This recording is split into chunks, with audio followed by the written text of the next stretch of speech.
মানুষ ছোট হোক বা বড়, রাজা হোক বা দরিদ্র, সমস্ত মানুষের মধ্যে একটা সামঞ্জস্য থাকে। সমস্ত মানুষের কাছে তার প্রশংসা অত্যন্ত গুরুত্বপূর্ণ। সে খুবই প্রসন্ন হয় যদি আপনি তার প্রশংসা করেন, কিন্তু আপনি যদি তাকে এটা বলেন যে এটা তোমার ভুল ছিল, তোমার কিছু খামতি ছিল, তখন সেটা সে মানতে রাজিই থাকে না। সব মানুষ এটা শুনতে পছন্দ করে যে সে যেটা করেছে সেটাই সর্বোত্তম।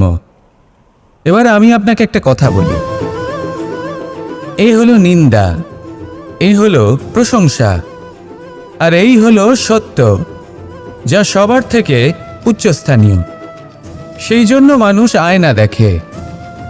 আয়না তাকে তার সৌন্দর্য দেখায় না, তাকে দেখায় যা সত্য, যাতে মানুষ আরও সুন্দর হওয়ার চেষ্টা করতে থাকে। তাই আয়না অত্যন্ত গুরুত্বপূর্ণ।